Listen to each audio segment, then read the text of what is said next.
तुम्हापाशी काय गुणे तुम्हापाशी मी तो अल्पची संतोषी कृपा कराल ते थोडे पाया पडिलो भराडी तुका म्हणे देवा काही वाटुके पाठवा कृपा कराल ते थोडी पाया पडिलो भराडी प्रमाणं भवाते निधमाम कामं निसंब कराभ्यां मृतो येन तस्मात् विधातु वसते धृतना विकोश परमलिंगं वदे पांडुरंगं पांडुरंगा करो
सर्वांच्या पुरीची आणि देवाकडे मागणी मागणारा देवाकडून अपेक्षा करणारा कृपेची अपेक्षा करणारा कृपेचं दान मागणारा किंबहुना कृपेचं भातुकेची अपेक्षा करणारा हा श्री गुरु तुकोबांचा चार चरणाचा सर्वांच्या परिचयाचा आणि काशीच्या विश्वनाथाचा म्हणजे अर्थातच काळ भैरवनाथाकडे मागणी मागणारा हा चार चरणाचा श्री तुकोबांचा आपण सेवेकरता घेतलेला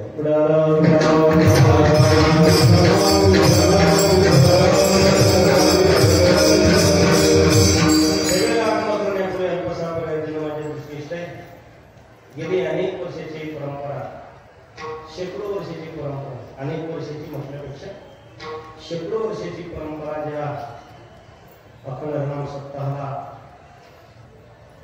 म्हणजे सांगता येत नाही अजून कोणीही नाही यामध्ये की त्या सप्ताहाला एवढी वर्ष घडली अनंत वर्षानुवर्षाचा हा चालत असणारा अखंड हरिनाम सप्ताह आणि त्या अखंड हरिनाम सप्ताहामध्ये भगवान काळ भैरवनाथाची सेवा करण्याचा माझ्याकडे जबाबदारीची कीर्तन सेवा जागराची सेवा जागराचं कीर्तन म्हणजे दिवसभर यात्रेत हिंडायचं आणि रात्रभर कीर्तनात झोपायचं त्याचं झोपायचं नाही जागरण करायचं म्हणजे जागराची सेवा आता 4 वाजेपर्यंत कोणी घरी जायचं नाही ही जागराची सेवा म्हणतात आणि म्हणून मी फार आता पाया पक्का करून आलो तसा पाया पक्का बेसनाशिवाय होत नव्हता म्हणून एक महाप्रसादाचं बेसन अगदी ठसन लावून सुद्धा खाल्लेलं आहे त्याच्यामुळे कसल्याही प्रकारची आता कमतरता नाही. सकाळी 4 वाजता कीर्तन संपेल याची सगळ्यांनी जाण लक्षात घ्यायची, सगळ्यांनी ध्यानात घ्यायची क्रिया. आणि जागराचं कीर्तन असल्यामुळे सर्वांनी आपण शांततेने कीर्तन श्रवण करायचं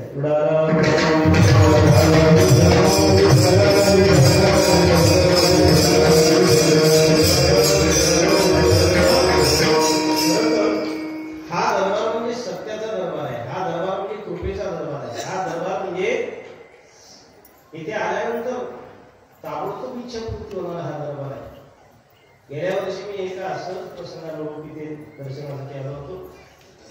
आमचे श्री हरिभक्तीपरायण कीर्तन केशरी हे ज्यांची कीर्तन 7 समुद्राच्या पलीकडे होतात.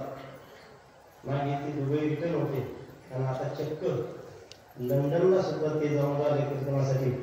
आपल्या भागाचं वैभव, फुलाना जिल्ह्याचं वैभव आदरणीय पुरुषोत्तम पाटील यांच्यासोबत मी सहज एक नैमित्तिक कीर्तनासाठी इथे उपस्थित झालो होतो. नागेश महाराज होते, आदरणीय सोळंकी बाबा सुद्धा. गणपती उत्सवाचा पिरियड होता आणि आम्हाला गोविंददेव गिरिजी महाराजांची कीर्तनाची भागवत कथेची तारीख घेण्यासाठी आम्हाला पुण्याला जायचं होतं. आणि म्हणून इथे येऊन भगवंताचं दर्शन घेतलं. आणि हा विशाल काय मंडप आणि भगवंताचा दरबार पाहून काय मनात इच्छा झाली. या दरबारात काय श्रींचा दरबार आहे, काय भाग्यवान असतील ते जी सेवा करतात मंडळी, किती भाग्यवान असतील. आणि म्हणून मनात एक पुरुषाची कल्पना आली, आपल्याला जर भगवंताने ते कीर्तनाची सेवा दिली तर आपण सुद्धा पुण्यवंताची यादीत येऊ. या काळ भैरवनाथाने 1 वर्ष सुद्धा जाऊ दिलं नाही. गेल्या वर्षी इच्छा झाली आणि या वर्षी केस फाईलवर आले. जागराची हरिकीर्तनाची सेवा काळ भैरवनाथाच्या कृपेने आदरणीय पुरुषोत्तम पाटलांच्या अथक परिश्रमातून आणि प्रेमाने ही सेवा करण्यासाठी मी उद्युक्त झालो.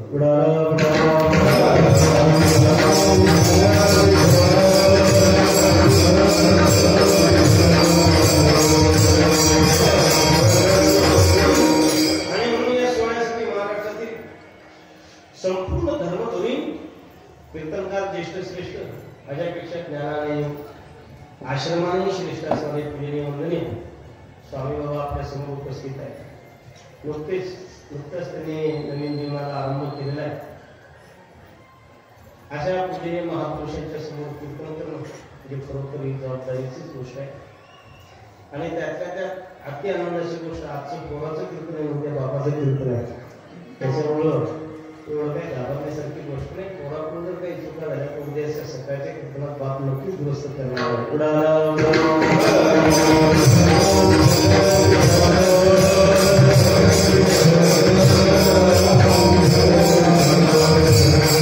आणि कुठेतरी गुरुकुलामध्ये शिक्षण घेतल्यानंतर कीर्तनकारावर जबाबदारी येत असते. कोणता विषय केव्हा घ्यायचा, काय. इथे आल्यानंतर मागणीपर प्रकरणातील अनुभव घ्यावा लागतो. कीर्तनकाराचा गंध काय, पण कोण्या कीर्तनकाराला दंड काय, जे शिकलेले आहेत त्यांना. म्हणजे थोडक्यात ज्यांना पट्टा नाही असे काही पट्टा सोडून बोलत असतात. म्हणून आजच्या कीर्तनकाराने मागणीचा अनुभव घेतला पाहिजे. मागणी करत असताना काळ भैरवनाथाचा दरबार म्हणजे साक्षात काशीची विश्वनाथ आहे. अभंग शोधत होतो. बोलणारी शेकडो लोक झाली आणि शेकडो लोक बोलत असताना अभंग सर्चे सुद्धा करता येत नव्हता. कारण या ब्रेनला शांतता पाहिजे असते. किंचित योगदान जरी मिळालं तरी मग ती सर्चिंग ऑपरेशन सक्सेस होते. तेवढ्यामध्ये भगवंताच्या दरबारामध्ये दर्शनाला आलं आणि अचानक कार्यक्रम प्रसादातून हा अभंग समोर आला. काशीचे विश्वनाथ आदरणीय जनार्दन स्वामी बाबांनी सांगितलं, काशीचे विश्वनाथ या गावामध्ये येऊन स्थिर झालेले. मग त्या काशीच्या विश्वनाथाला जर मागणी मागितली तर हे उचित होईल. म्हणून काशीच्या विश्वनाथाच्या मागणी दरबारातला हा अभंग आपण सेवेकरता घेतलेला आहे.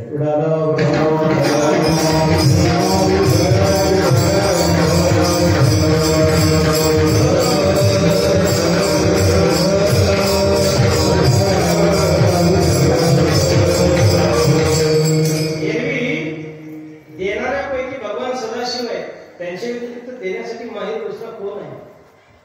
आणि म्हणून त्यांच्या दरबारामध्ये त्यांनाच आपल्याला मागणी मागायची.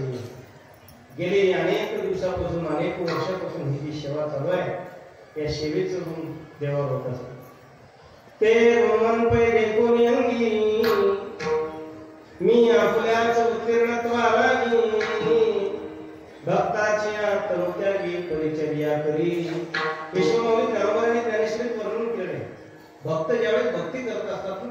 भक्तीचं ऋण देवा होत असत. जगदीश जगदानी जगदेकी भगवान परमात्मा ऋणाईत होत असत आणि म्हणून भक्ती केली पाहिजे. ज्यावेळेस भक्त अगदी सालस अंतःकरणाने निर्मळ अंतःकरणाने निर्भीड भक्ती ज्यावेळेस अंगीकारतो ना त्यावेळेस देव सुद्धा ऋणाईत होत असत.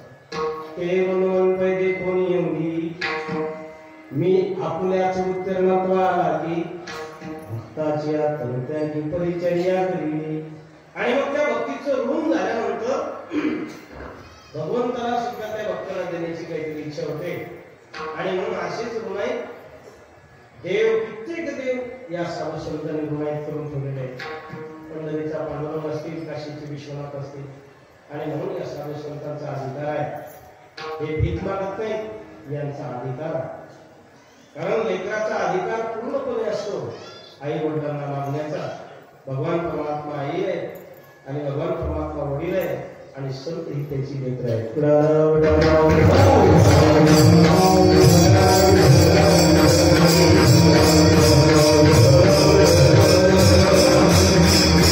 आपण गीतापर्यंत प्रत्येक प्रकाशन आहेत ना, त्या प्रकाशनाच्या फ्रंटलाच एक वैदिक वाक्य आपण उच्चारण करत असतो. देवासोबत संबंध कसा जोडला पाहिजे.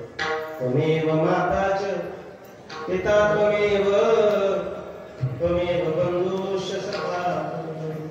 आम्ही लहान होतो त्यावेळेस गुरुदेव स्वामी महागावला असायचे आणि हे श्लोक आमच्याकडून उच्चार करून घ्यायचे. काय तो दिवस सुखाचे दिवस होते. बाळपणीचा काळ सुखाचा हे जे नागेश महाराजांच्या सोबत निघत नाही अशा वेळी असायचे. त्यावेळेस काही कपडे एवढे चांगले नसायचे. त्या काळात बहुधा प्रत्येकाला लाईट लागलेले असायचे. म्हणजे कपडे मिळायचे नाही म्हणून लाईट असायचे. आता हाताला जसा सुचलेली मोठ्या मोठ्या पोरी सुद्धा फाटकी कपडे घालतात. समजायचे ते भिकाऱ्याचे पोटी जन्माला आलेले. कपडे पूर्ण अंग भरून कपडे घालण्याची ऐपत असताना सुद्धा फाटके कपडे घालण्याची दुर्बुद्धी होणं म्हणजे भिकाऱ्याचे पोटी जन्माला येणं आहे.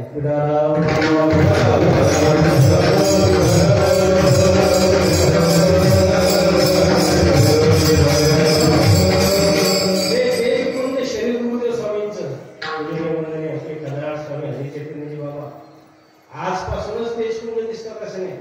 फार पूर्वीच्या काळापासून तेजकुंड चेहरा मनुष्य तेजकुंड दिसत असतो किंवा साधना संपन्न मनुष्य तेज संपन्न दिसत असतो.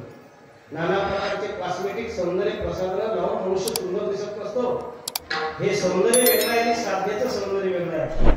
स्वामीजी साधारण खुर्चीवर बसायचे, लाकडी खुर्चीवर आणि हा श्लोक आमच्याकडून उच्चारून घ्यायचा.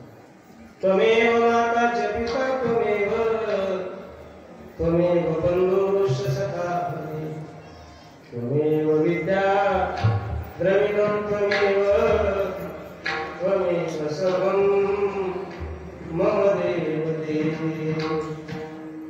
आणि मला संकीर्तन करून घ्यायचे. काय सुंदर तो दिवस होते. मनुष्याने गुरुच्या आश्रित असलं पाहिजे. तत्विज्ञानार्थं स गुरुमेवाधिगच्छेत्.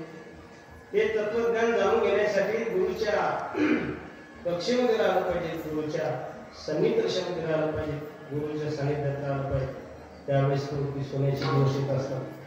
आणि म्हणून देवासोबत काय नातं जोडलं पाहिजे या संदर्भाचा गीतापर्यंत प्रत्येक प्रकाशनावर पहिलाच श्लोक आपल्याला अगदी ज्ञान शिकवतो की देवासोबत नातं जोडलं पाहिजे. त्वमेव माता च पिता त्वमेव. एखाद्या बाईचा बाप मरतो, 12 वर्ष रडत बसते. बाप मेला म्हणजे रडायचं तात्पुरतं रडायचं. 4 दिवस 8 दिवस 10 दिवस 13वी होईपर्यंत रडायचं का. 12 महिने रडत 18 काळ रडतच बसायचं. अजिबात रडत बसायचं नाही. लक्षात घ्या. बाप मेला म्हणजे हा बाप मेला, हा मेला पंचमहाभूताच्या शरीराने निर्मित असताना हे बाप मेला तुमचा. परंतु काळ भैरवनाथ जोपर्यंत या गावामध्ये स्थित आहे तोपर्यंत रडण्याचं काम नाही. तो तुमचा बाप आहे. पिता त्वमेव. त्याला आई म्हणायला शिका, त्याला बाप म्हणायला शिका. तो अनंत आहे आणि त्याला कदापि सुद्धा नाश नाही. तो अनादि अनंत असल्यामुळे त्याची उत्पत्ती सांगता येत नाही आणि त्याचा नाशही कधी होत नाही. तुमचा घरातला मोठा बाप मेल्यानंतर तुम्हाला दुःख होतं, तुमचा भाऊ मेल्यानंतर दुःख होते, तुमची आई मेल्यानंतर दुःख होते आणि मनुष्याला नाना प्रकारची ग्लानी येते. मनुष्य घडायला लागतो. मनुष्य अशी काही स्त्री असो मनुष्य ज्या नाते दुभंगतात, जे नाते तुटतात, त्या नात्याने मनुष्य दुःखी होते. पण तुम्ही जर काळ भैरवनाथाला जर आई म्हटलं, काळ भैरवनाथाला जर तुम्ही वडील म्हटलं, काळ भैरवनाथाला जर तुम्ही भाऊ म्हटलं, तर रडण्याची वेळ तुम्हाला कधीच येणार नाही. कारण ते अनादी काळापासून इथं स्थिर झालेले. मला आदरणीय पूजनीय स्वामी बाबांनी सांगितलं रोड्याची मंडळी नेण्यासाठी आली, पण तुम्ही भाग्यवान आहे, एवढे भाग्यवान आहे तुम्ही पांडवासारखे. देवकी उदरी राहिला, यशोदे सायासे पाळीला, शेती उपयोगा गेला पांडवासे. काळ भैरवनाथ कुठे जन्माला आले काही माहिती नाही, प्रगती साजरा करतो तुम्ही आम्ही सर्वजण. काळ भैरवनाथ कुठे जाणार होते याचाही वेळ नाही, परंतु आज काळ भैरवनाथ कोणाच्या ताब्यात येईल याचा अर्थ तुम्ही भाग्यवान आहात. पांडवाच्या घरीच भगवान परमात्म्याची कायम डिटेल्स होते. परमात्मा शोधायचा असे म्हणजे कुठे सापडत होते.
पंचक्रोशीमध्ये सगळ्या महिलांच्या तोंडी आणि सगळ्या पुरुषांच्या तोंडी फक्त एक काळ भैरवनाथाची चर्चा आहे. याला कारण ते सगळ्यांचे देव आहे, इष्ट देव आहे. आणि भाग्यवान आहात तुम्ही की ते देव तुमच्या गावामध्ये येऊन स्थिर झाले आणि म्हणून त्यांच्यासोबत आपण नातं जोडलं पाहिजे. फार भाग्यवान. आणि म्हणून पांडवाच्या घरी तसे भगवान परमात्मा स्थिर होते. ज्ञानदेव म्हणे व्यासांचे पुन्हा द्वारकेचा राणा पांडवांचे जन्म तर देवकीने दिला, सायासाने सांभाळ तर यशोदेने केला, पण उपयोगाला मात्र कोणाचे आले? उपयोगाला पांडवाचे आले. पांडव भाग्यवान आहे. देव कुठे जन्माला आले? देवाचं तर उत्पत्ती स्थान निर्देश शास्त्र सुद्धा करू शकत नाही देव कुठे जन्माला आले तर. आणि देवाला कोण चालवलं होतं? हे काल्पनिक कथा तुम्ही आम्ही सांगतो की अमुक अमुक गावच्या लोकांनी चालवलं होतं, परंतु देव उपयोगात मात्र कोणाचे? आज रोड्याची वगैरे नाही. आणि एक भौतिक स्थानाचा जर निर्देश आपण केला की भगवान काळ भैरवनाथ काशीचे उपयोगाचे नाही. आज भाग्यवंताची यादी भारतवर्ष तरी एकच गाव आलं, त्या गावाचं नाव आहे कोलारा. आणि भाग्यवान पांडवासारखे ते लोक आज उठल्या बसल्या सामान्य माणसाला, आज्ञा माणसाला, शहाण्या माणसाला, अनपढ माणसाला, मूळ सासरवाशी कोणी असो सगळ्यांना दुःख निर्धारण करण्यासाठी काळ भगवान तिथं बसले. मित्र असं म्हणजे या गावातल्या ज्या पोरी आहेत ना, ज्या मुली आहेत या गावातल्या, त्या मुली पापी आहेत. या गावात जेवढ्या मुली जन्माला आल्या ना, या मुली नक्कीच पापी आहेत. ह्या 18 वर्ष 20 वर्ष त्या गावात राहतात. या गावातल्या सुना भाग्यवंत आहेत. 80-80 वर्ष, काही दाढ सुना असतील तर 100 वर्ष, काही जर त्याच्यापेक्षा दाढ असतील तर 105 वर्ष, काही त्याच्यापेक्षा खट सुना असतील तर 110 वर्ष. अशा सुना असतील ना तर भाग्यवंत आहे. पण आमचे देखीबाई या गावातल्या त्या सुद्धा भाग्यवंतच आहेत. जरी आम्हाला 18 वर्षानंतर 20 वर्षानंतर आमच्या मायबापाने दुसऱ्याच्या हवाली केला असेल, पण आम्ही एक वेळ दिवाळीला येणार नाही, पण आमच्या काळ भैरव मात्र आम्ही विसरणार नाही. अरे या गावातले, या गावात जन्माला येणारे गुरु ढोर सुद्धा भाग्यवंत आहे. या गावातले कुर्मी कीटक सुद्धा भाग्यवंत आहेत. या गावातल्या वृक्ष भूमीमध्ये, पाषाण भूमीमध्ये जे जे जन्माला आले तिथे सुद्धा भाग्यवंत आहे. तेथील तृणाने पाषाण ते देव जाणे. आणि म्हणून या तीर्थाची महत्ता काही सामान्य नाही. हे भूलोकीचं महान तीर्थ आहे. आणि भगवंताने महाराज तुमच्यासाठी रळी खेळली. जे न्यायला आले होते त्यांच्यासोबत गेले नाही. आपल्या इकडे कसं की एक खेळामध्ये शब्द आहे ग्रामीण भाषेत रळी खेळणे किंवा रक्तू खेळणे, आपला ग्रामीण भाषेतला शब्द. देवाने तुमच्यासाठी खोटं बोलले, देवाने तुमच्यासाठी भूमीत रथ काढून घेतला आणि या भूमीचं चयन केलं आणि पुण्यवंताची यादी तुम्हाला आणलं. हे देवाची विशेषता आहे आणि तुमचं प्रेम आहे. कोणीतरी महापुरुष या गावामध्ये फार भाग्यवंत जन्माला आले असेल की त्या पुण्यवंताच्यामुळे, कोणीतरी एखादी महासती या महिलांपैकी असेल, कोणीतरी महान साधू या भूमीमध्ये या पूर्वी होऊन गेला असेल, त्या महापुरुषांच्या भक्तीने, या महासतीच्या पुण्याने भगवान या गावामध्ये स्थिर झाले. त्या भगवान काळ भगवंताला साष्टांग प्रणिपात करू आणि त्याच्यासोबत आपण नातं जोडायचं आहे. आणि म्हणून आपल्याला कसल्याही प्रकारचा धोका होणार नाही. साधू संतांनी त्याच्यासोबत नातं जोडलं आणि म्हणून त्यांच्या पदात कधी दुःख पडले नाही. ते सदा सर्व काळ सुखी आहे.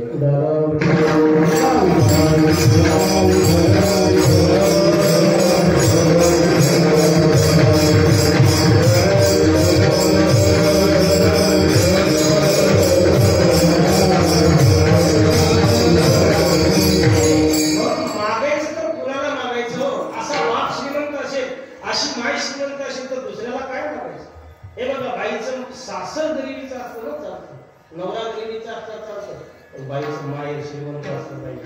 विश्वमावळी नाव करायचं. अहो लळ्याचे लळे सरती, मनोरथाचे मनोरथ पूर्ती, जरे माहेरे श्रीमंत होती तुम्हासी. अहो लळ्याचे लळे सरती, मनोरथाचे मनोरथ पूर्ती, जरी माहेरे श्रीमंत होती तुम्हासी. मागावं कुणाला मागायचं असेल तर या सामर्थ्यशाली भगवंताला मागितलं पाहिजे. नवरा गरिबीचा असला तर भागत असतं, पण माहेर गरिबीचं नसलं पाहिजे.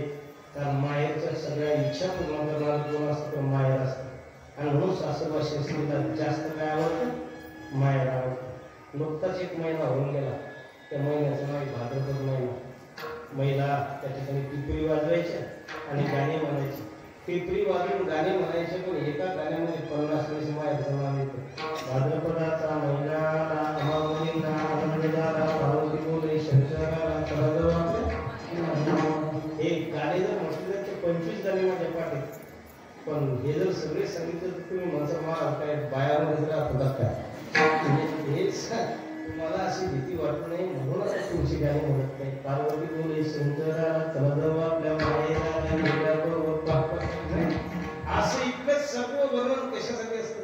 एवढंच नाही, या महिन्यामुळे सासरचं खातात, सासरला दोष देतात. असं माहेर छानबाई खायला देते आणि असं सासर दाडबाई कोंडू कोंडू मारते.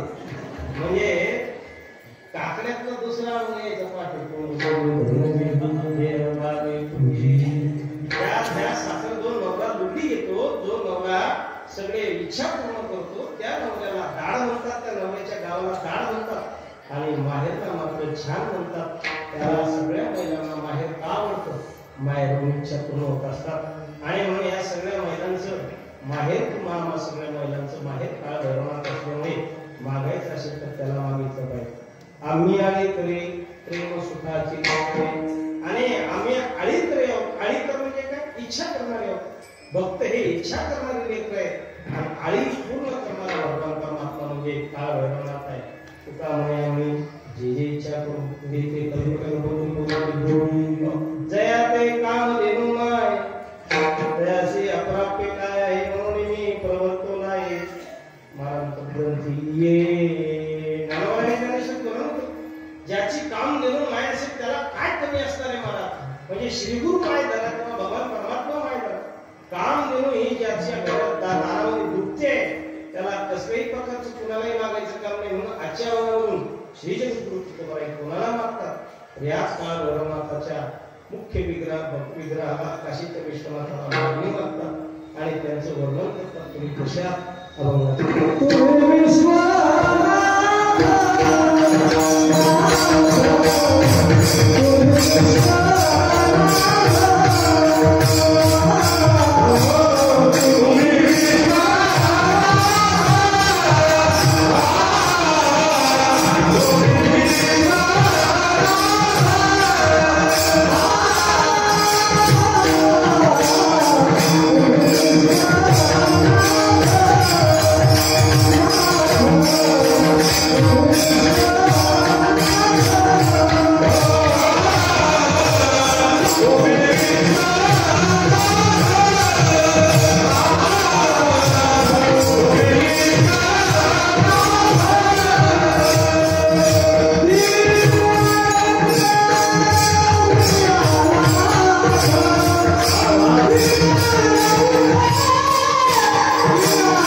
जसे गाणारे तसेच वाजवणारे आणि जसे वाजवणारे तसेच ऐकणारे आणि तसे साऊंड सिस्टीम काही कसल्याही प्रकारची कमतरता आणि म्हणून तर कीर्तन रात्रभर करायचं आपल्याला काय अडचण नाही.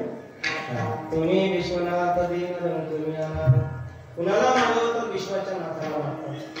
तोच देणारा आहे आणि तोच मायबाप आहे. त्याच्यासोबत माता आता जोडलेला आहे. त्याच्या व्यतिरिक्त दुसरा आता कोणी श्रेष्ठ राहिलेला आहे.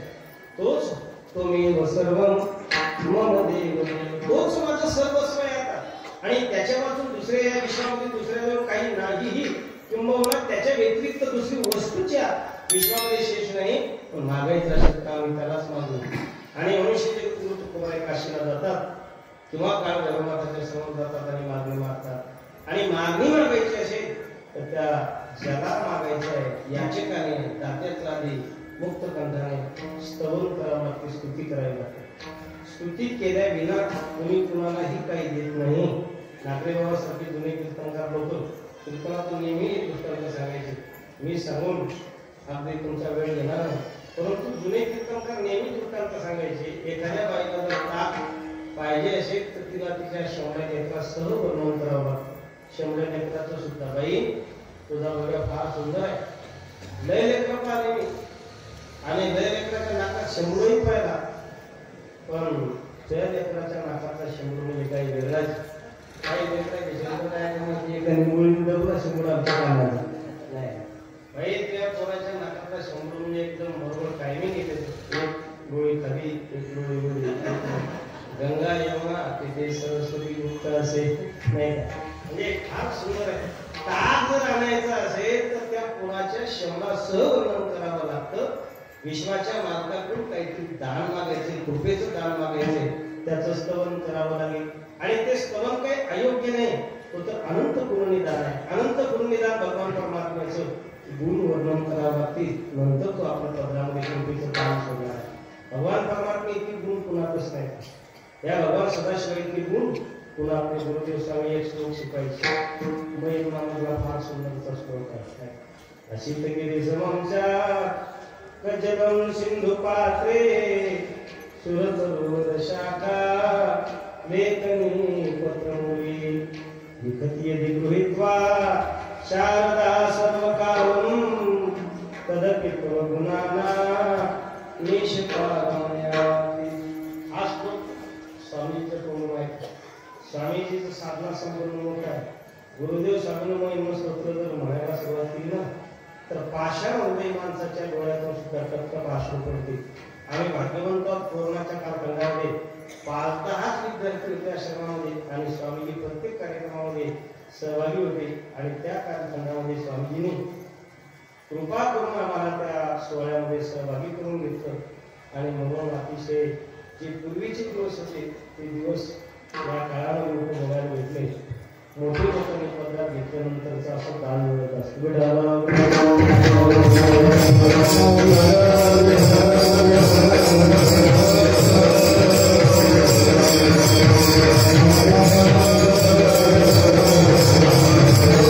या सदाशिवाचे गुण कुणालाही मोजता येणार नाही. अहो ज्याला गुण नाही त्याचं वर्णन करावं लागतं काही दान मागायचं असेल तर. हा तर अनंत गुणनिधान भगवान परमात्मा आहे. काळ भैरवनाथ 1.5-2 फुटाची मूर्ती एवढाच विग्रह याला असं समजू नका. यांची शक्ती फार अपार आहे. काय वर्णन करत असताना पुष्पदंताने फार सुंदर वर्णन केलं. अशीत गिरी सममच्या जलम सिंधू पात्रे सुरतरोवर शाखा लेखनी पत्रमुली लिखती यदि गृहीत्वा शारदा सर्वकारुं तदपि गुणाना निष्पादयाति. तुम्हाला मला जर एखादा गुण जर असला ना तर किती आपण महाराज उन्मत्त होतो लक्षात घ्या. वास्तवात आपण अवगुणाची राशी आहोत. एखादा जरी गुण आपल्याकडे असला ना तर मनुष्याच्या अंगी नाना प्रकारचे दोष, नाना प्रकारचा अभिमान ताठा आपल्या अंगामध्ये येऊन बसतो. परंतु या काळ भैरवनाथाच्या अंगामध्ये सगळे गुणच गुण आहेत, अवगुण एकही नाही. आणि म्हणून पुष्पदंताने त्यांचं वर्णन केलं. किती गुण आहेत. अशीत गिरी सममच्या जलम सिंधू पात्रे. या महादेवाचे जर गुण वर्णन करायचे असेल ना तर शब्द करून महाराज म्हणतात समुद्राचं पात्र केलं. जेवढं समुद्र आहे ना, समुद्र काय लहान आहे, समुद्र फार मोठा आहे. या समग्र समुद्राचं पात्र केलं. मेरू पर्वता एवढे शाहीचे ढीग घेतले आणि त्या समुद्राच्या पात्रामध्ये एकत्र केले, कालवले, त्याचं मिश्रण तयार केलं. लिहिण्यासाठी लेखणी कशाची केली, कल्पवृक्षाची लेखणी केली. आणि कागद कशाचा केला, पत्र मुरवी, या समग्र पृथ्वीचा कागद तयार केला. लेण्याला कोण बसवलं, लिहित असताना साक्षात सरस्वती बसवली. तरी सुद्धा महाराज या भगवान महादेवाचे, या विश्वनाथाचे गुण वर्णन करता येत नाही. एवढा गुणनिधी काळ भैरवनाथ आणि विश्वनाथ आहेत. आणि म्हणून त्यांचं आधी स्तवन करता श्री गुरु तुकोर आहे, नंतर मागणी मागतात.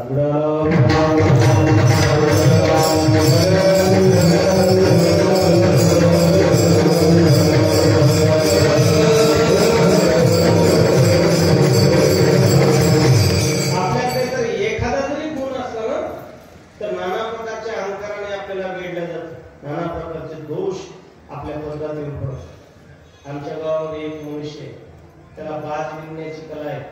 बाज विणता येते. तुमच्या इथे असेल तर त्याचं नाही वर्णन, आमच्या गावात सांगतो. बाज विणणारा माणूस मोठा फुगीर. काही महिला मंडळी असते, त्याच्या हाताने वेल लावा लागतो. वेल कशाचा वेल, डोळक्याचा वेल, काशीफळाचा वेल. आमच्या गावात एक सविंद्राबाई, तिच्या हाताने वेल लावा लागतो. खड्डा आपण खोदायचा, माती आपण आणायची, पाणी आपण हातात घ्यायचं. सविंद्राबाई वेळेवर येते आणि 2 बिया त्याच्यात टाकते, माती दुसऱ्यालाच टाकायची, पाणी आपणच टाकायचं. आणि सविंद्राबाई फक्त 2 बिया त्याच्यात टाकल्या, माती टाकली की असे येलाला दोडके लागतात. सविंद्राबाई अशी फिरून जाती, एवढी फुगती. सविंद्री म्हणते उगच नाही एवढे हात दोडके आले, मिळाला म्हणून आले. एवढे पेन लावण्याची कला तिला आवडत. काही बायाला आंघोळ घालण्याची कला असते. त्या आंघोळ घालणाऱ्या बाया असतात ना लहान लेकरं. काही महिलांची नवीन डिलिव्हरी झालेली असते, बाळात पण पहिला असल्यामुळे काही लेकराला आंघोळ घालण्याचा अनुभव नसतो. एखाद्या बुजुर्ग बाईला आवाज द्यावा लागतो, लवकर येत असतं. तशी तर आंघोळ घालणारी बहीण म्हणजे यमाची बहीणच. आंघोळ घालणारी मावशी असेल ना यमाची सक्की बहीणच. तिच्या चपक्यातून आपण वाचून आलो हे भगवंताची कृपा सांगा. बाय मला मर्दन करतात, देवाने कालिया मर्दन केलं त्याच्यापेक्षा बाय जास्त घासतात त्याला. पण असं म्हणतात की हे साईड बी साईड दोन्ही घासतात त्याची. आणि असं घासतात जसं काय पाट्यावर तुरीचे सोने वाटलं जाते किंवा मसाला वाटला जातो, काळा मसाला, इतकं त्याचं मर्दन करतात. कानाच्या भाग ते पोरग असं परेशान असं सगळं करतात. हे सगळं झाल्यानंतर जोड्याला कार्यक्रम असतो. इकडं हात इकडला पाय इकडला पाय इकडला हात असं करत नव्हतं. आणि मग ते संघाचं टबरेल असते त्या अंगावर मंत्र येतात ते. आणि मग अशी लगे छाती काढून खुर्चीवर बसते. लेकराला आंघोळ घालण्याचा गुण असला तरी सुद्धा किती प्रकारचा अहंकार तिला असतो. तसंच आमच्या गावात एक भात विकणारा मनुष्य आहे. अक्षरशः भात विकण्यासाठी त्याच्याकडे मी 2 महिने विनंती केली, चला भात विकायला आलाच नाही लवकर. पहिला म्हटलं सूम आणा. सूम आणलं म्हणजे किती आणायचं म्हणजे 4 किलो आणा. आणलं सूम 4 किलो. म्हटलं आता कशासाठी दुकानदाराने सांगितलं 4 किलो नाही पाहिजे, तुमचा भात विकणारा जास्त शहाणा दिसतो. मी म्हटलं नाही नाही, त्याची भात अर्धीच पिऊन दिली मी पाहिली, त्याला कमी पडला असेल, त्याला 4 किलो झालेला देखील त्याची मिळून घे. तो म्हटला पण 4 किलो लागत काय बाबा, तुला पैसे येतात दे की. तर दुकानदार त्याच्यापेक्षा जास्त शहाणा होता. कसं बसं आपसात मिटवून घेतलं, 4 किलो सूम आणलं. त्याने सांगितलं त्याचे जे 8 असतो म्हणजे त्याला आडेवेळे असतात ते सरकी करा म्हणे, त्याच्यानंतर मी येतो. आता 4 किलो सुमाचे ज्यावेळेस आडेवेळे करायला गेलो तर घराच्या खिडकीला बांधून ते 4 किलोमीटर गेलो. जाणाऱ्या येणाऱ्या रानात जाणाऱ्या महिलांची टोपी खाली पडायची, कोणी पायात गुंतून पडायचं, कोणाचं बोरून तिच्यात गुंतायचे. या शिव्या फ्रीमध्ये मला भेटल्या. त्याच्यात एवढे आडेवेळे काढल्यानंतर त्याने सांगितलं की म्हणे बाजूचे खावे तयार आहेत का, बाजूची गात तयार आहेत का. एक दिवस एवढं झालं आणि अक्षरशः बाज येणार तेच पण बाज नाही येत. मग नंतर ज्यावेळेस ते गेलं त्यावेळेस मी तिच्या घरी गेलो. बाई रडत होती. बाई रडत असताना मी म्हटलं आई तुमच्या घरी जर सरळ लाकूड नसतं याला बांधायला तर माझ्या घरी बाजूचे गात आहे, बापूनच सांगून ठेवले होते. आणि बांधायला जर दोरी नसेल तर याला 4 किलो सून जे सांगेल होतं ना, तर मला वाटतं याच्यासाठी शुल्क सांगेल होतं. 1-1.5 किलो सून द्या आणि या उपट सोब्याला माझ्यावर बांधा, माझ्या गातावर बांधा, याला जाळा याच्यासाठी. बाळ विकण्याचा जर गुण असला तर किती अभिमान असतो. भगवान सदाशिवाच्या अंगी अशी दिने समांसात जलम चंद्रपात्रे सुरतरोवर शाखा विकनी पत्नी विकनी विकवा शारदा सर्व कालम तपतित गुणाना विषपारण्याती. एवढे गुण भगवान सदाशिवाच्या अंगी असल्यामुळे भगवान श्री गुरु तुकोबाई त्यांचं स्तवन करतात आणि पहिली उपाधी देतात, हे भगवान तुम्ही विश्वनाथ आहात. विश्वनाथ, विश्वनाथ म्हणजे समग्र विश्वाचे अधिपती, संपूर्ण विश्वाचे मालक, त्रिभुवनाचे स्वामी तुम्ही आहात. अशी श्री गुरु तुकोबाई भगवान महादेवाचं वर्णन करतात. पहिला शब्द वापरला विश्वनाथ.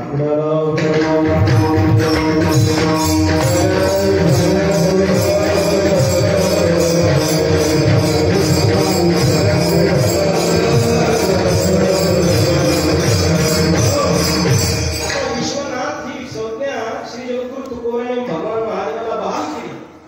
खरंच महादेव विश्वनाथ आहेत का? नक्कीच आहे. विश्वनाथ म्हणावं तरी कुणाला, मला संपूर्ण विश्वावर त्यांची सत्ता चालते त्याला विश्वनाथ हा सुंदर शास्त्रामध्ये वर्णन आहे. मदभयात वाती वातोयम सूर्य स्तवती मदभयात, मदभयात वर्षती मेघो वनगो वाती मदभयात. कुणाला म्हणावं विश्वनाथ? एखाद्याचं ठेवलेलं नाव काही कामाचं नाही. एखाद्याचं नाव विश्वनाथ असतं, परंतु तो विश्वाचा नाथ होईल, विश्वाचा अधिपती होईल असं सांगता येत नाही. नावामध्ये काही दडलेलं नाही. कुणाचं नाव प्रकाश असतो पण त्याला दिवसा बॅटरी करून पाहावं लागतं नाही. वक्तव्य नेहमी सांगायचे नाव सुलोचना. एखाद्या नाव सुलोचना असते पण बघायला गेली तर मुंबई पुन्हा म्हणजे नाव सुलोचना असतात, परंतु तिचे डोळे म्हणजे एक डोळा पुण्याचं आणि एक डोळा मुंबईचं. सुलोचना म्हणजे चांगल्या डोळ्याची, म्हणजे नावामध्ये काय असं नाव सुलोचना बघायला गेली तर मुंबई पुन्हा काय जाळायची सुलोचना.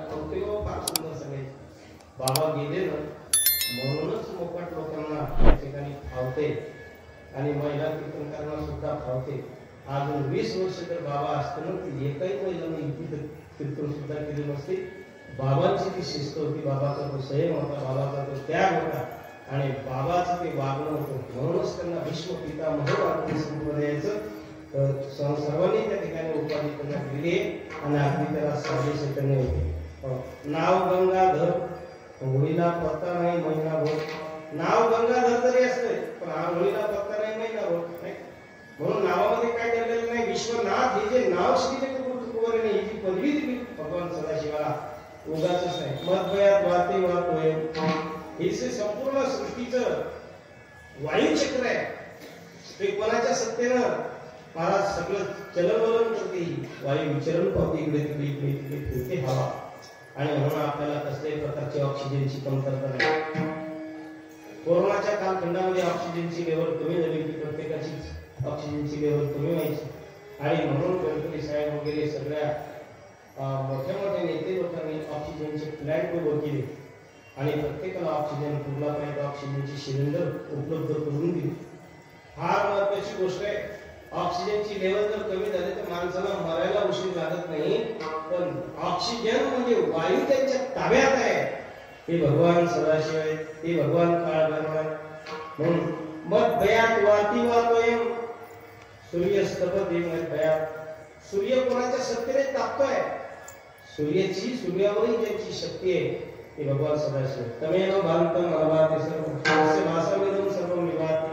महाराज म्हणतात यदादित्य गतं तेजो जगद्भासये तेजो यच्चंद्रमसि यच्चाग्नौ तत्तेजो विद्यमानम्. या सूर्याला ही तेज, सूर्याची जी दीप्ती आहे, सूर्याचा जो प्रकाश आहे, सूर्याची जी आभा आहे, सूर्याचा जो बरा चकचकपणा आहे, हे सगळं तेज सूर्याचं नसून या भगवान विश्वनाथाचं आहे. म्हणून त्यांना पदवी भेटलेली.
विश्वनाथ म्हटले. तुम्ही विश्वनाथ आणि श्री जगद्गुरु तुकोबराय आपल्याकडे मात्र दीनपणा घेतात, स्वतःला रंगपणाची भूमिका घेतात. वारकरी संप्रदायाला ते रहस्य प्राप्त झालेले, वारकरी संप्रदायाला भक्तीचे जे वर्म सापडलेले ते वर्म हेच आहे. उपास्य दैवतेला श्रेष्ठत्व देऊन उपासकाने स्वतःकडे कनिष्ठपणा घेणं हे भक्तीचं वर्म वारकरी संप्रदायाला कळालेलं असल्यामुळे वारकरी संप्रदाय सगळ्या संप्रदायामध्ये श्रेष्ठ आहे.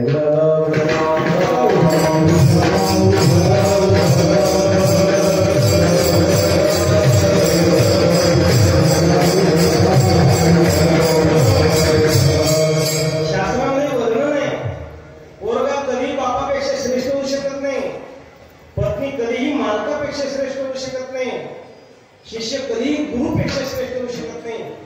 भक्त कधीही देवापेक्षा श्रेष्ठ होऊ शकत नाही. भक्ताने कधीही कमीपणाच घेतला पाहिजे आणि आपल्या इष्टदेवाचं वर्णनच केलं पाहिजे. पत्नीने कधी आपल्या मालकाला श्रेष्ठत्व दिलं पाहिजे. हल्लीचा काळ फार अवघड आहे. हल्लीच्या काळामध्ये बरेचसे घरं अशी तुम्ही बायांना वाटते की माझ्या नावामुळे नवऱ्याची ओळख झाली पाहिजे अशी इच्छा आहे बायांना. आणि सरकारी त्या दिशेने पाय टाकायला लागला. ज्या बाईला वाटते ना माझ्या नावामुळे नवऱ्याची ओळख असली पाहिजे, त्या बाईच्या जगण्याला आग लागो. बाईच्या नावाने नवऱ्याची ओळख असली पाहिजे. बाईने आपल्या नवऱ्याचं नाव मोठं केलं पाहिजे. आपल्या नवऱ्याची त्या ठिकाणी बाजू खंबीर लावून बघली पाहिजे. यशोदा एवढी समर्थ होती. यशोदेच्या ताब्यामध्ये भगवान श्रीकृष्ण होता, जगदानी होता, जगजेठी होता. परंतु श्रीकृष्ण भगवान परमात्मा त्याला शासन करण्याची कधी शक्ती यशोदेच्या अंगी होती.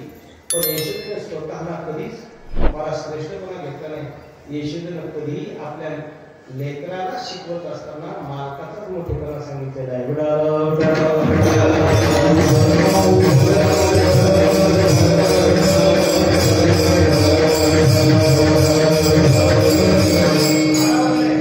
एखाद्या वेळेस वडिलांना माहितीये सगळ्याच यात्रा काय सिद्धेश्वर भगवंताच्या यात्रेसारख्या नसतात.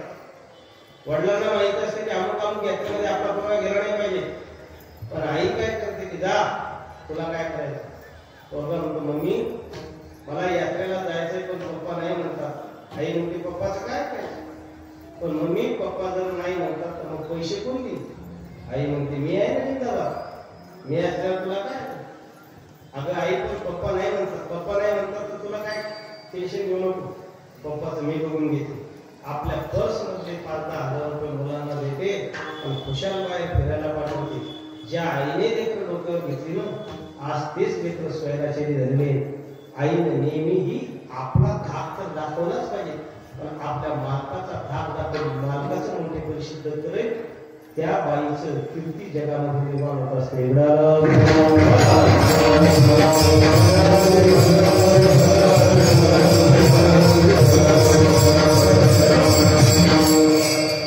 काल्याच्या कीर्तनाचा माझा प्रसंग नाही पण सहज विषयाला नसतो. गवळ्या घरी बोबाट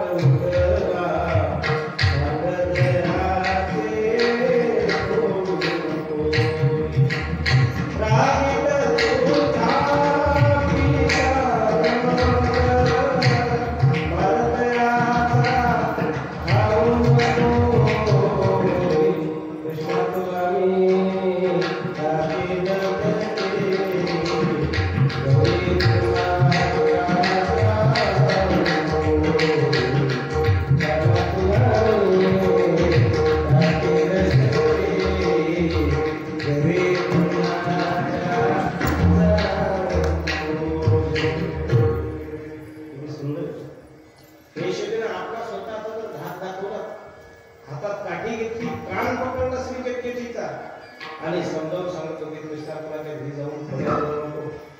तुला माहितीये तुझा बाप फार रागीट आहे. रागीट तुझा पिता आनंद. बाईने ज्यावेळेस पोरगा ऐकत नसेल ना बाईने कुशल संमती दिली नाही पाहिजे. आपला मुलगा ऐकत नसेल तर बाईने आपल्या मालकाचा धाक जास्त वाढवून दिला पाहिजे. बघ्या तुझा बाप साधारण समजू नको.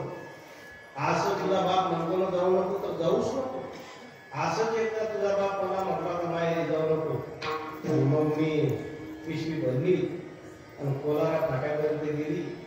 ते मागून कांडून घेऊन आले आणि रामभाऊ महाराजांच्या मंदिरापासून जे बडवत घेऊन आले तेव्हापासून मी कधीच त्याचं म्हणणं सोडल्याशिवाय ऐकल्याशिवाय राहत नाही.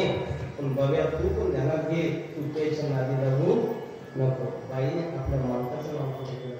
रागीट तुझा पिता आनंद मारतयाचा खाऊ नको. आज बाईला होड आहे. बाईला इच्छा आहे की माझ्या नावाने घराला ओळख मिळाली पाहिजे.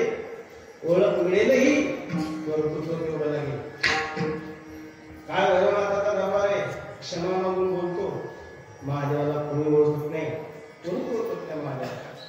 परंतु आधीही महादेवाच्या आधी पार्वतीचं नाव घ्यावं लागतं. तेवढी कर्तव्य लागेल. नमः पार्वती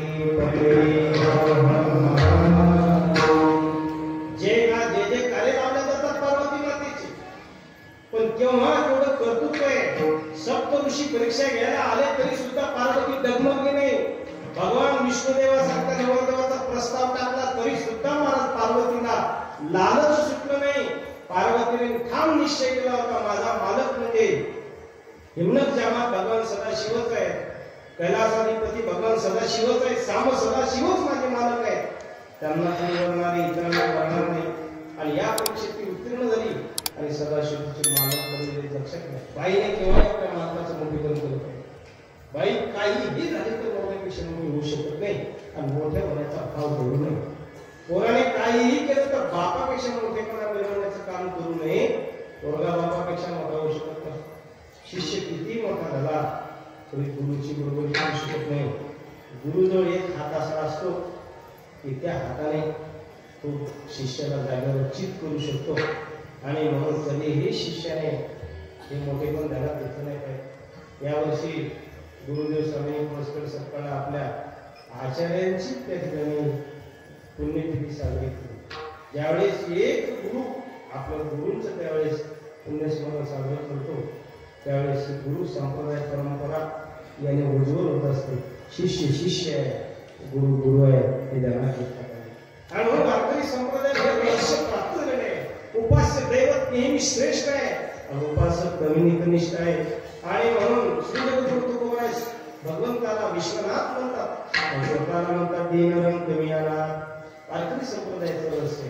इतर संप्रदायामध्ये तसं नाही, अजिबात तसं नाही. इतर संप्रदायामध्ये स्वतःच श्रेष्ठ म्हणून मिरवलं जातं आणि म्हणून त्या संप्रदायाला उणे पण आलेले आहे. वारकरी संप्रदाय सर्वात श्रेष्ठ आहे. तू माझा स्वामी निरोधा पाहन पाहताना दिसे वेगळी, मी तू पण जावली दुरी एकची घोंगडी.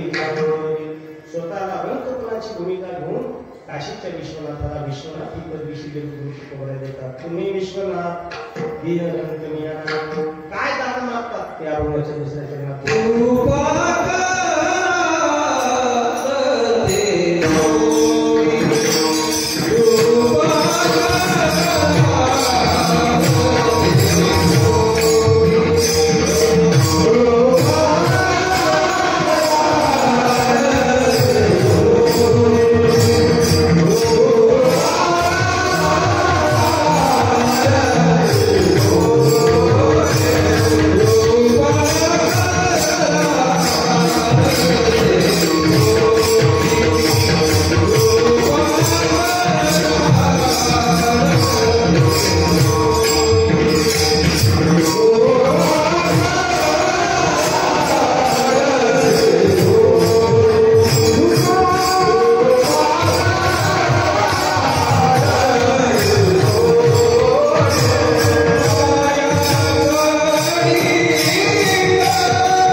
तुमच्याशिवाय मला दुसरं कोणीही नाही.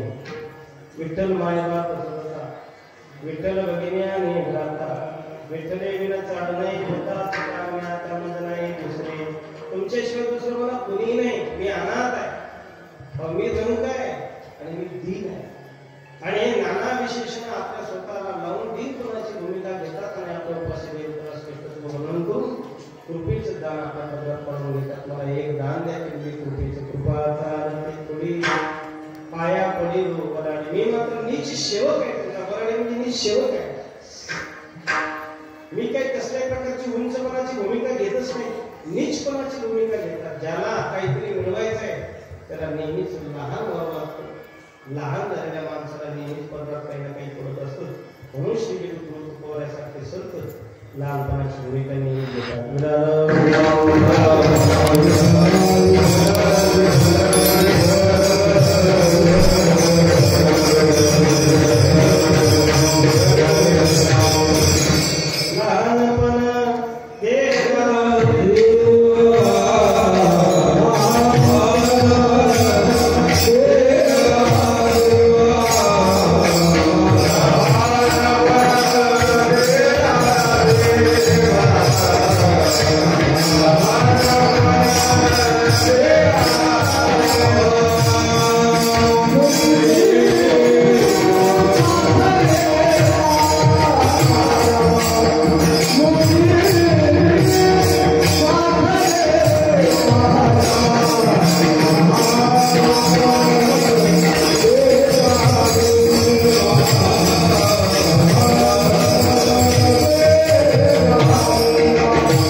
तिथे श्री श्री रविशंकरजीचा फोटो दिसला आणि त्यांच्या संघटनेत अर्थात नवीन जगण्याची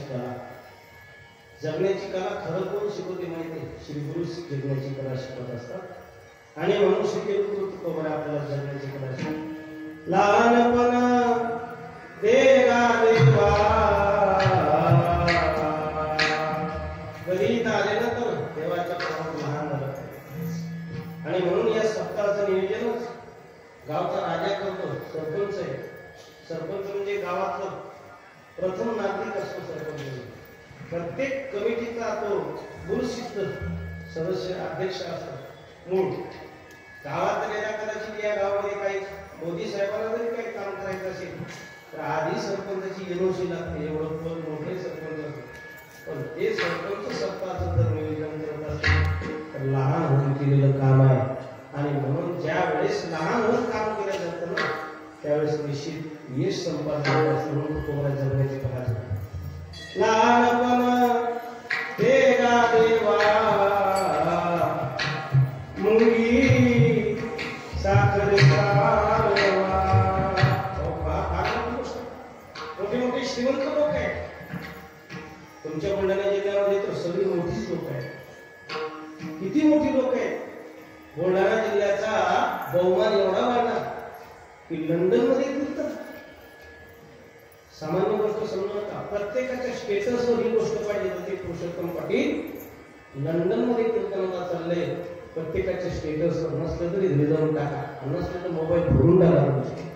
नसतील टाकायचं तर या कोणाला रोडनं फट्याच्या रोडनं टाका. चांगले असले तर म्हणजे आमच्या घरच्याने मोबाईल सांगितला होता त्याचा चांगला असं तर घेऊन नये आणि घरी गेल्यानंतर पहिलं स्टेटस टाकले. प्रत्येक मनुष्याने या बुलढाणा जिल्ह्यातल्या प्रत्येकाच्या मोबाईलमध्ये स्टेटस पाहिजे. महाराष्ट्राच्या मुख्यमंत्र्यांना शुभेच्छा दिल्या. अतिशय वर्णन करण्यामध्ये कंजूस असणारे मुख्यमंत्री त्यांनी तोंड भरून कौतुक केलं. अर्थात माणूस लहान समजू नका. लहान होतोय आपल्या गावामध्ये येतो जातो हे नाव मोठं आहे. तुमच्या बुलढाणा जिल्ह्यामध्ये सामान्य लोक नाहीत पण बाकीच्या लोकांची नाव घेण्यासाठी कधीच असतं व्यासपीठावर कीर्तनकाराचीच नाव घ्यावं. काय लोक आहे त्या बुलढाणा जिल्ह्यामध्ये. सप्तऋषीने याच जिल्ह्याचा आश्रय घेतला होता. सप्तऋषी या सगळ्या सृष्टीचे आधारस्तंभ आहे. हे जे सप्तवेद या सगळ्या आकाशाचं या ब्रह्मांडाचे जर सप्त खांब कोणते असतील सप्त ऋषी आहेत आणि सप्त ऋषी बुलढाणा जिल्ह्याच्या आश्रयावर राहतात. एवढे पवित्र आणि पुनीत पावन तुम्ही लोक आहात आणि म्हणून तरी तुम्ही लहान होता हे सगळे काम करतात. मला जगण्याचं वर्णन करा. मुंगी साखरेचा रवा लहानपणा देगा देवा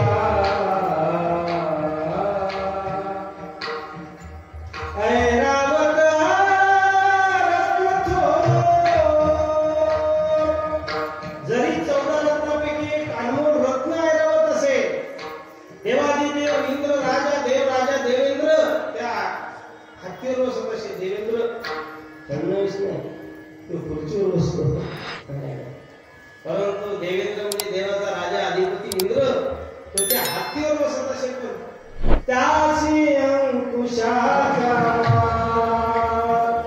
आणि छोटीशी मुंगी मात्र काय खाते, साखर खाते आणि खायला होताना मात्र अंकुशाचा मार.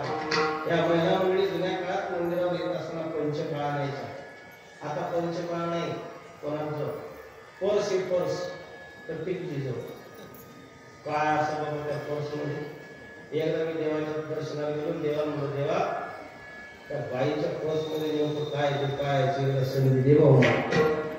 प्रत्येक पहिल्या तुम्हाला वाटतं काय गाठीत झालं काय, प्रत्येक बाईच्या गाठी हातावर बायाची बिमारी मला वाटतं बाया गाठी झाल्या काय. मग एका सांगितलं गाठी नाही त्या बायाच्या पिशव्या आहेत, तुमचं काय असं बोलायचं. आणि माझ्याकडे काही मोठी गाडी नव्हती, एसटी प्रवास चालू होता. एके दिवशी सहज एसटी मध्ये बसतो. बसल्यानंतर एक सुशिक्षित महिला होती आणि अशी दोन हाताने एसटी तिने ते एसटीचा बेल्ट धरला. गाडीचा ड्रायव्हर सुपर फास्ट होता, अशी गाडी चालू होती. तेवढ्यामध्ये कंडक्टरला ticket ticket ticket ticket ticket ticket आणि त्यावेळेस फुल तिकीट होतं. त्यावेळेस एकनाथ शिंदेच्या बहिणी नव्हत्या तुम्ही, त्यावेळेस तुम्ही कोणाच्या तरी बहिणी असाल, पण लाडक्या बहिणी मात्र नक्कीच नव्हत्या. असा तरी केवायसी करून घ्या, राहिले असेल तर तुम्हाला पण आपण करून घ्या. मागे शाळा करून घेऊन द्या, त्याला झालं संस्थेला एक एक पंगत द्वादशीची देऊन टाका, ही केवायसी करून टाका.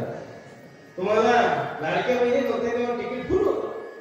Ticket ticket ticket ticket ticket conductor आला आणि बाईची पर्स दोन हाताने, तिला 4 हात असते तरी कमी पडले असते, धरायला एवढी गर्दी होती एसटी मध्ये. आणि तेवढ्यामध्ये तिकीट काढायला गेली, गतिरोध करून गाडी डायरेक्ट आदळली आणि तेवढ्यामध्ये बाईची पर्स माझ्या मांडीवर पडली. किती दिवसापासून मला पर्स पाहायची होती. काय असलीच्या देवा, मोठ्या देवा किती दयाळू रे. या बाईची पर्स नेमकं काय असते याच्यात मला बघायचं होतं. किती दया घरात कृपा केली, माझ्या मांडीवर पर्स केली. पण आपण जर हिची चेन खोली या पर्सची तर बाई चोर म्हणून कंडक्टरच्या हवा देवा करणारे थोडी कृपा याच्यात काय आहे बघितलं. तेवढ्यामध्ये बाईनं दोन्ही हाताला परत बेल्ट झाला. म्हणे भाऊ ती पर्स पडली तुमच्या मांडीवर राहू द्या. म्हटलं काय करू नये, मला ठेवायची जी मांडी होती. तेवढ्यामध्ये बाईने सांगितलं भाऊ लयच गर्दी होती एसटी मध्ये, एसटी चालू होती. असं असताना एसटी चालू होती आणि त्याची चेन करून एकदा आजच्या पॉकेटमध्ये पैसे तेवढे देता का. म्हटलं पांडुरंगा किती दयाळू रे, पण बस माझ्या मांडीवर दिली आणि आता चेन खोलायची परमिशन सुद्धा मी आधी लोकांनी बघितलं. त्याच्यात नेमकं काय असते अध्यक्ष महोदय, नेमकं काय असते ते पाहिलं. काहीच नाही हो, मोडक्या दाताचा कंगवा होता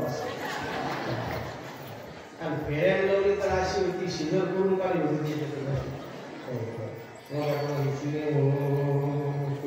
आंबा कसा खातो आपण असे दाताच्या त्याच्यावर फसवणूक केली होती. ती फेऱ्यान लावली त्याच्यातून आणि एक फुटका आरसा होता. फुटका तेवढा आरसा घेताना असा बघायला सुरुवात केली तर माझ्या उभागड लोकांचा आडवा दिसू लागला. जबरापासूनचे फटके, राष्ट्रगंधी तिकडे, बोकाळे तिकडे, बोकावर बापरे आहे तरी काय. आणि एक 100 पुसायचा रुमाल होता. 1947 पासून तोच होता. फक्त बाई साईड बदलून वापरायची. आज जिकडून ढोल बदलायला बस 100 मात्र त्याच्यातच होता. सगळी इच्छा गोष्ट झाली की आपण नेमका असं काय नाही. शृंगाराचं साहित्य आपण देवाकडे घेऊन जातो, देव याने कधी संतुष्ट होणार नाही. देवाकडे जात असताना शास्त्र सांगते देवता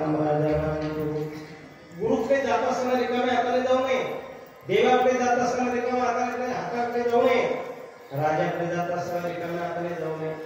पण आपण भाग्यवान आहे की राजा आपले घरलेल्या हाताने आला. आपले नेते कामगार ताई शेताताई महाले आणि खरंच पुण्यपुरी कार्यकर्त्यांनी सांगितलं की करोड रुपयामध्ये गुरुदेव आश्रमला सुद्धा 1 कोटी रुपयाचा भक्तिनिवास त्यांनी दिला. विद्याधर महाले देवेंद्र फडणवीस साहेबांचे जे सहाय्यक आहेत तेव्हापासून तुमच्या भागाला भाग्यवान आहात तुम्ही. एक करोड रुपयाची सभा मंडप ज्या सभा मंडपामध्ये बसताना आपण ते एकाच्या डोक्यावर टोपी नसते तर ही मोठी टोपी त्यांनी आपल्याला घालून दिलेली आहे. या गावात माझ्या येतो देण्यासाठी येतो. त्यांच्याकडे जर जायचं असेल तर रिकाम्या हाताने जाऊ नये. गुरुकडे राजाकडे आणि देवाकडे जात असताना रिकाम्या हाताने जाऊ नये. जुन्या काळामध्ये पंचपाळ्या घेऊन महिला यायच्या आणि वाटेमध्ये मुंग्या दिसले की साखर टाकायची आणि मग ती मुंगी साखर खाते. आयरावर अंकुशाचा मार खातो आणि छोटीशी मुंगी मात्र साखर खाते. लहानपणाचं वर्ण आहे आणि म्हणूनच वारकरी संप्रदायामध्ये छोटीशी मी बराडी आहे मी त्या कृपा कराल ते थोडी पाया पडिलो बराडी. श्री तुकोबारांचा भगवान दुसरी गोष्ट तुम्हाला मी जे मागतोय ना तुमच्याकडे कमतरता कशाची नाही आणि मला काही फारसं पाहिजे नाही. या भावाचं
हे भगवान मला मागायचं तर किती मागतियाचे दोनची कर आम्ही तर भांडार दातियाचे.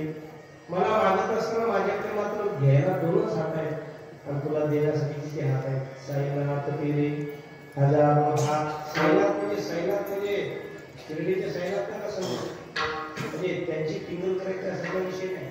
साईनाथ म्हणजे साई म्हणजे ईश्वर, साई म्हणजे मालक, साई म्हणजे प्रभू, साई म्हणजे स्वामी. म्हणून काळ भैरवाला म्हणा तुम्ही साईनाथ तेरे हजारो हात. साई म्हणजे सृष्टीचा मालक, साई म्हणजे विश्वनाथ. गणपतीला साई म्हटलेले, आपल्या गुरुला सुद्धा साई म्हटलेले, विष्णुदेवाला सुद्धा साई म्हटलेले. जेवढे जेवढे जगताचे अधिपती आहेत, सृष्टीचे चालक आहेत, त्यांना साई म्हटलेले. तो साई एकांगी शब्द करू नका, लक्षात घ्या. साईनाथ तेरे हजारो हात. मला मागायचं तरी किती भगवान? मला मागायचं फक्त दोन हाताने आणि तू देणारा हजारो हाताने. खरी गोष्ट आहे, देणारा आनंद हाताने देतो. आणि म्हणून त्याचा दरबार काही वेगळंच आहे. आज या गावामध्ये कोलारा गावामध्ये मी आलो. देवाची काही गोष्ट वेगळीच आहे. देवाचं काय कमतरता आहे? कोणी याच्यातल्या श्रीमंत माणसाला हात वर करून सांगा एवढं अंगण कोणाला आहे का? काळ भैरवनाथाचं जेवढं अंगण आहे तेवढं पंचक्रोशीतली महिला इथं आलेले आहेत. पंचक्रोशीतली माणसं आहेत. खैरवून सुद्धा आमच्या डॉक्टरसाहेबांचे मित्र दत्तराव पुजारी ते कोणी हात वर करून सांगा. या संस्थांचे अध्यक्ष बाबा सुद्धा इथं बसले, माझ्या वडिलांच्या वयाचे. त्यांनी सुद्धा हात वर करून सांगा एवढं अंगण कोणाचं आहे का? एवढं जे अंगण काळ भैरवनाथाचं आहे एवढं अंगण कुणाचंच नाही. एवढे लोक कुणाच्या घरी जेवतात का? 40 क्विंटलचा स्वयंपाक. एवढं लग्न कुणाचं झालं का की 40 खेड्यातून महिलांनी स्वयंपाकाच्या पोळ्या करून आणल्या आणि एकदम जसं जावायला करतात तशा. नाहीतर तुमच्या घरी लग्न करा आणि 4च गावात फक्त 4च गावामध्ये फक्त पीठ वाटून द्या आणि पोळ्या वेळेवर येतात का त्याचा अंदाजा पहा. पाव नंतर नाही पळून गेले बिना भाकरीचे तर नाव बदलून ठेवा. 40 गावामध्ये पीठ वाटलं जाते. आमचे सचिव महाराज अध्यक्ष महाराजांनी बसलो आणि त्यांनी सांगितलं महाराज अजूनही त्या समाजाशी नोंद नाही की तुम्ही भरपूर वर्षी गेला. या महिलांना जेवढं पीठ दिलं तेवढं पिठाच्या पोळ्या करतातच आणि आपल्या हातातली एखादी भद्रच्या पिठाची भाकरी कुणाच्या मुखात जाईल न जाणं नैवेद्य कोण्या महिन्याचं नैवेद्य भैरवनाथाला गेला असेल याची कल्पना करून असेल.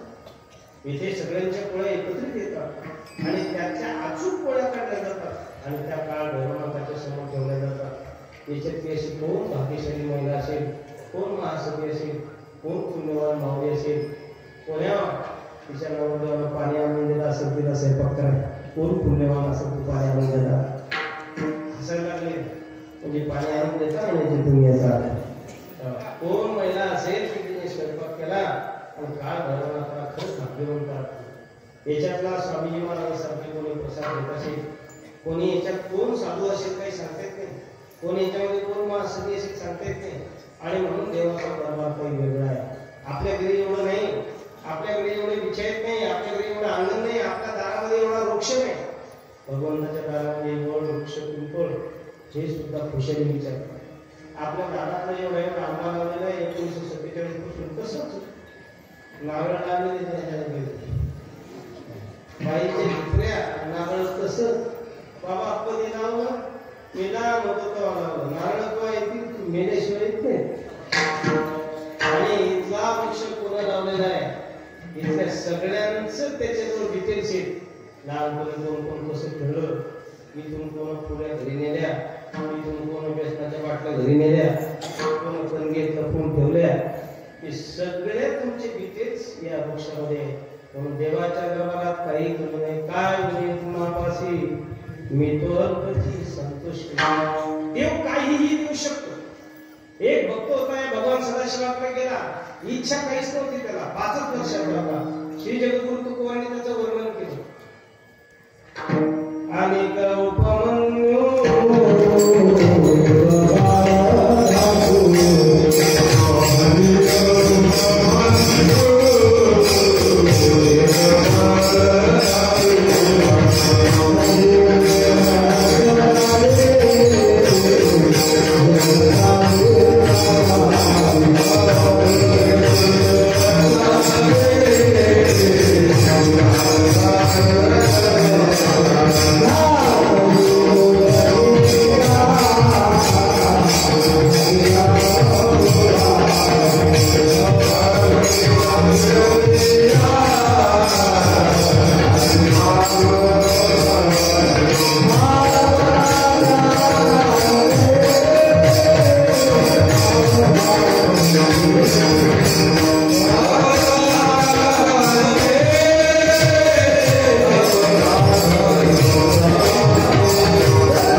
गोष्ट सांगण्यात आली उपमन्य बाळाची, चाल म्हणण्यात आली उंबरच्या बाळाची. अनेक उपमन्यू एक बाळ दाखवते न देखे न चल